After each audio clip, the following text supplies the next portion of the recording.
जय जोहार, नमस्कार। आप देख रहे हैं सुप्रभात न्यूज छत्तीसगढ़। आइए जानते हैं छत्तीसगढ़ की टॉप बड़ी खबरों को।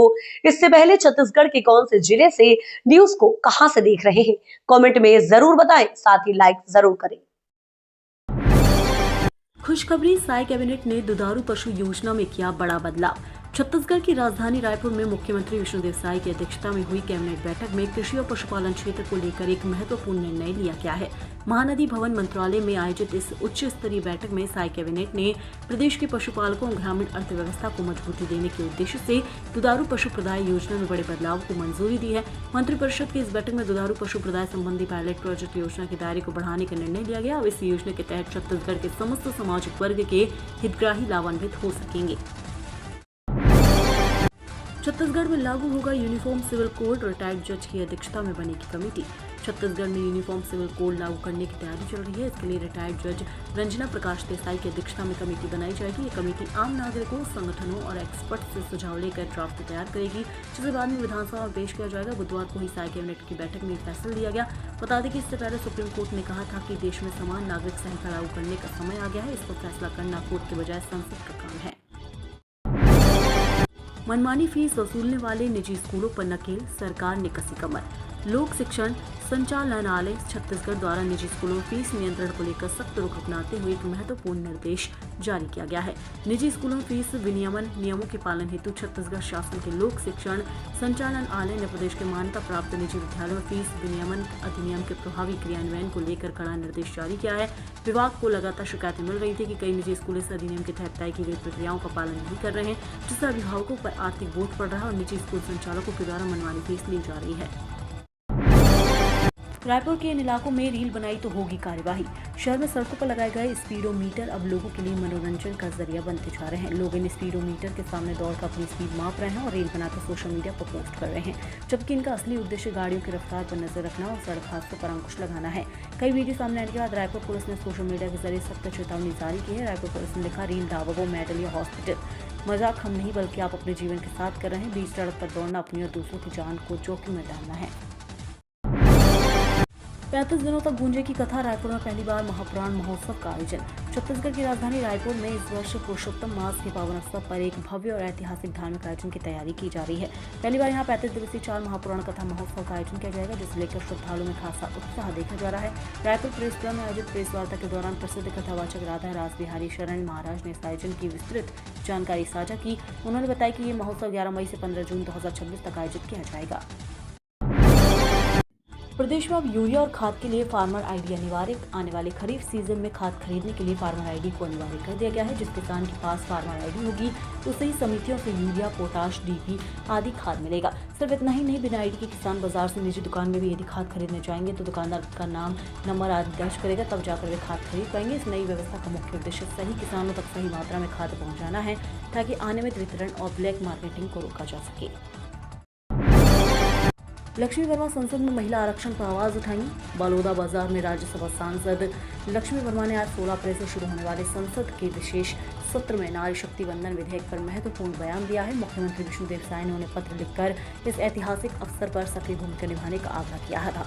मुख्यमंत्री साय के पत्र के जवाब में लक्ष्मी वर्मा ने कहा, ये सिर्फ एक विधेयक नहीं बल्कि देश की आधी आबादी के सशक्तिकरण का संकल्प है।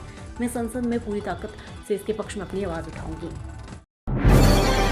SCCR ने 4 ट्रेनें की रद्द। 17-19 अप्रैल को नहीं चलेगी। निपनिया भाटापारा सेक्शन में होगा काम।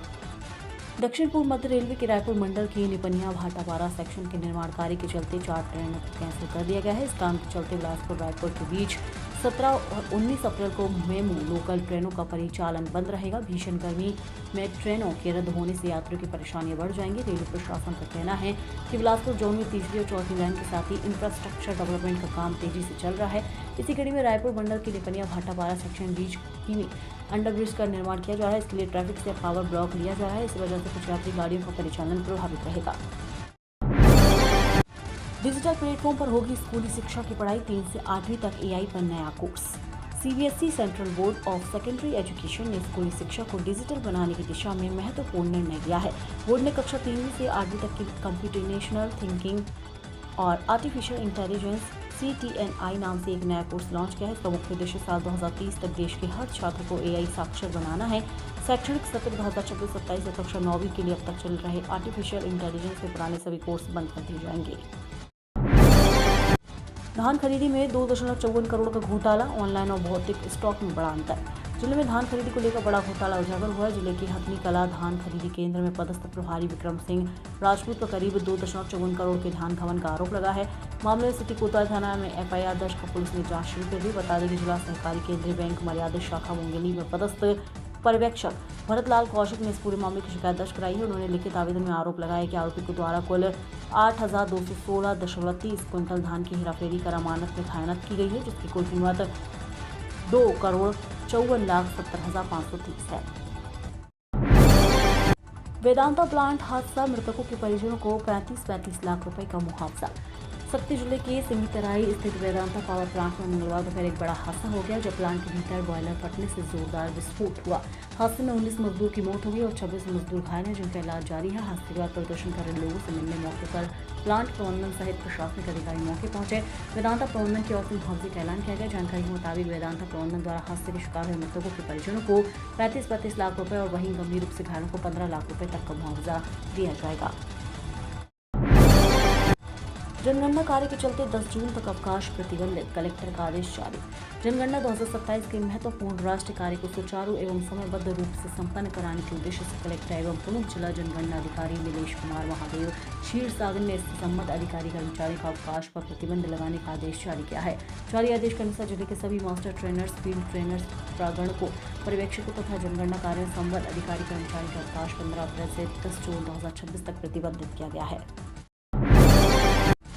धमतरी नगर निगम पर 50 लाख का कर्ज, पेट्रोल डीजल देना बंद। ट्रिपल इंजन वाला नगर निगम धमतरी कंगाली के दौर से गुजर रहा है। निगम की आर्थिक स्थिति इतनी डावाडोल हो चुकी है कि बुनियादी सुविधाओं पर संकट के बादल मंडराने लगे हैं। निगम पर पेट्रोल पंपों का 50 लाख से अधिक का कर्ज है। यहाँ निगम की सांख दाव पर है, क्योंकि 3 पेट्रोल पंपों ने निगम को उधार नहीं पटाने को लेकर पेट्रोल डीजल देना बंद कर दिया है। नए व कम खपत वाले पंप संचालक निगम की गाड़ियों में पेट्रोल डीजल देने के साथ हाथ खींच रहे हैं। इसका सीधा असर निगम के कामकाज पर पड़ रहा है।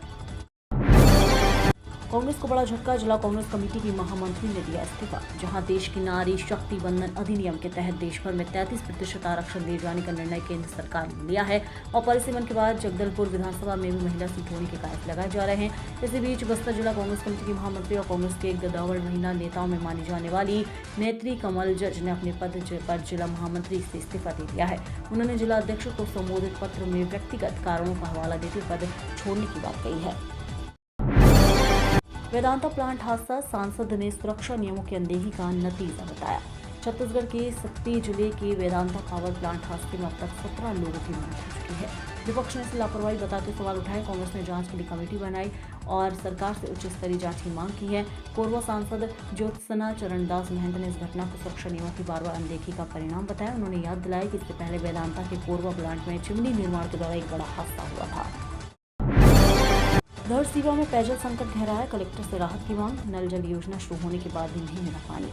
रायपुर के धरसीवा जनपद क्षेत्र के सारा गांव में भीषण गर्मी के बीच पेयजल संकट गहराता जा रहा है। जनपद पंचायत सदस्य द्वारा कलेक्टर को सौंपे गए आवेदन में बताया गया कि नल जल योजना के तहत पानी टंकी और पाइपलाइन बिछाने का कार्य वर्षों पहले किया था, लेकिन आज तक जल आपूर्ति शुरू नहीं हो पाई है। ऐसे ग्रामीणों को भारी परेशानी का सामना करना पड़ रहा है। आवेदन में उल्लेख है कि पानी टंकी तक सप्लाई के लिए पाइपलाइन तक नहीं डाली गई है। जिन स्थानों पर पाइपलाइन बिछाई गई थी वहां के गड्ढे भी नहीं भरे गए हैं। रायपुर में ओशन ग्रो गांजा नेटवर्क पर पुलिस का शिकंजा। राजधानी में नशे के अवैध कारोबार के खिलाफ कमिश्नरेट पुलिस ने एक और बड़ी कार्रवाई करते हुए अंतर्राज्यीय ड्रग नेटवर्क की कड़ियों को उजागर किया है। सिविल लाइन थाना क्षेत्र में पुलिस ने ओशन ग्रो गांजा की तस्करी से जुड़े दूसरे आरोपी को गिरफ्तार कर न्यायालय में पेश किया, जहां उसे न्याय के अभिरक्षण भेज दिया गया। पुलिस की जांच में सामने आया कि ये नेटवर्क दिल्ली से संचालित हो रहा था, जहां से कुरियर के जरिए मादक पदार्थ रायपुर मंगवाया जाता था। वोरमदेव अभ्यारण्य में बाघों के लिए खाली होंगे गांव, प्राकृतिक धरोहर बचाने की कवायद। छत्तीसगढ़ के वन क्षेत्र में एक बड़ा और दूरगामी फैसला आकार ले रहा है। वोरमदेव अभ्यारण्य को टाइगर रिजर्व के रूप में विकसित करने की दिशा में सरकार ने ठोस कदम उठाने शुरू कर दिए हैं। इस योजना का सबसे अहम हिस्सा अभ्यारण्य के भीतर बसे गांवों का पुनर्वास। ये केवल एक प्रशासनिक निर्णय नहीं, बल्कि प्रकृति और मानव के बीच संतुलन बनाने की कोशिश है। आरटीआई में गुमराह करना अधिकारी को पड़ा भारी, 25,000 रुपए का जुर्माना लगा। बिलासपुर में सूचना के अधिकार कानून के तहत जानकारी देने में लगातार लापरवाही और गलत दिशा में ले जाने का मामला एक अधिकारी पर भारी पड़ गया है। राज्य मुख्य सूचना आयुक्त अमिताभ जैन ने बिलासपुर जिला शिक्षा अधिकारी कार्यालय में के तत्कालीन जन सूचना अधिकारी और वर्तमान सहायक संचालक पी दासरथी पर 25,000 रुपए का जुर्माना लगाया। ये राशि सीधे उनके वेतन से काटकर शासकीय कोष में जमा की जाएगी। आरंग में गैस एजेंसी की मनमानी, सिलेंडर नहीं मिलने पर लोगों ने दूसरी बार किया चक्का जाम। कई शिकायतों के बाद भी एलपीजी सिलेंडर वितरण में गिरिजा गैस एजेंसी की मनमानी नहीं रुक रही है। जैसी बार गैस नहीं मिलने से आक्रोशित लोगों ने बुधवार को फिर से आरंग खरोड़ा मार्ग में चक्का जाम कर दिया। वितरण में अनियमितता के चलते चक्का जाम से रोड में चलने वालों को परेशान होना पड़ा। पिछले 4 दिनों में गैस उपभोक्ताओं ने दूसरी बार चक्का जाम किया, लेकिन मामले में प्रशासन और खाद्य विभाग के जिम्मेदारों की चुप्पी हैरान करने वाली है। तमाम शिकायतों के बाद भी कोई कार्रवाई नहीं होने से एजेंसी के हौसले बुलंद है। चक्का जाम की सूचना पर मौके पर पहुंची आरंग पुलिस ने लोगों को समझाइश देकर जाम खत्म करने की अपील की। धमतरी में वन विभाग का बुलडोजर एक्शन, 116 हेक्टेयर वन भूमि से अतिक्रमण हटाया जा रहा। छत्तीसगढ़ के धमतरी में वन विभाग ने अतिक्रमण के खिलाफ बुलडोजर कार्रवाई शुरू की है। विभाग की टीम ने 116.596 हेक्टेयर से अधिक क्षेत्र से कब्जा हटाने का अभियान चलाया, जो अभी भी जारी है। ये कार्यवाही दुगली क्षेत्र में की जा रही है। दक्षिण सिंहपुर परिक्षेत्र के वनखंड 169, पालगांव, गोंदला नाल और बोंदल मंडी के बीच जंगल में बनी 50 से अधिक झोपड़ियों को जेसीबी की मदद से ध्वस्त किया जा रहा है। वन विभाग, राजस्व और पुलिस बल की एक संयुक्त टीम इस अभियान में शामिल है। छत्तीसगढ़ में आज से हीट वेव का अलर्ट, 4 दिन 4 डिग्री बढ़ेगा तापमान। छत्तीसगढ़ में आने वाले दिनों में गर्मी और तेज होने वाली। मौसम विभाग के अनुसार अगले 4 दिनों में अधिकतम तापमान में 3 से 4 डिग्री सेल्सियस तक बढ़ोतरी हो सकती है। आज 16 अप्रैल से बिलासपुर, रायपुर और दुर्ग संभाग के कुछ इलाकों में हीट वेव चलने की संभावना जताई गई है। पिछले 24 घंटों में प्रदेश के तापमान में कोई खास बदलाव नहीं देखा गया। इस दौरान पूरे प्रदेश में मौसम ड्राई बना रहा। कवर्धा राज परिवार के मंदिर से 10 तोला का चांदी का मुकुट चोरी हुआ। कवर्धा राज परिवार के हनुमान मंदिर में चोरी की घटना सामने आई है। अज्ञात चोरों ने मंदिर से लगभग 10 तोला चांदी का मुकुट चोरी कर लिया। मंदिर के पुजारी की शिकायत पर कोतवाली पुलिस ने घटनास्थल पर पहुंचकर जांच शुरू कर दी है। पूरा मामला कवर्धा सिटी कोतवाली थाना क्षेत्र के फुलवारी का है। मंदिर में स्थापित हनुमान जी की प्रतिमा पर चांदी का मुकुट लगा था। पुजारी से मिली मुकुट चोरी की सूचना पर जांच के लिए पहुंची कोतवाली पुलिस ने घटनास्थल के निरीक्षण के बाद आसपास के लोगों से पूछताछ करते हुए सुराग जुटाने में लगी है। पुलिस जल्द ही मामले का खुलासा करने की बात कह रही है। नगर पंचायत नवागढ़ के अध्यक्ष को हाईकोर्ट से बड़ी राहत, बर्खास्तगी पर लगी रोक। बेमेतरा जिले के नगर पंचायत नवागढ़ के अध्यक्ष सिद्धांत चौहान को हटाने के आदेश पर हाईकोर्ट ने रोक लगा दी है। कोर्ट ने उन्हें हटाने के आदेश के प्रभाव एवं प्रचलन पर भी फिलहाल स्थगन दिया है। न्यायालय ने सिद्धांत चौहान को पद पर बने रहते हुए कार्य करते रहने की अनुमति दी है। मामले की अगली सुनवाई तक यथास्थिति बनाए रखने के निर्देश दिए गए हैं। क्राइम ब्रांच का बड़ा एक्शन, आईपीएल पर चल रहा हाईटेक सट्टा। छत्तीसगढ़ की राजधानी रायपुर में क्राइम ब्रांच ने ऑनलाइन सट्टेबाजी के खिलाफ बड़ी कार्रवाई करते हुए एक अंतर्राज्यीय नेटवर्क का भंडाफोड़ किया है। इस कार्यवाही में पुलिस ने उड़ीसा और महाराष्ट्र तक छापेमारी कर कुल 20 आरोपियों को गिरफ्तार किया। ये गिरोह आईपीएल मैचों पर बड़े स्तर पर ऑनलाइन सट्टा संचालित कर रहा था। जांच में सामने आया कि ये नेटवर्क छत्तीसगढ़, उड़ीसा और महाराष्ट्र में सक्रिय था। आरोपी अलग अलग राज्यों में एजेंट बनकर सट्टेबाजी का संचालन कर रहे थे।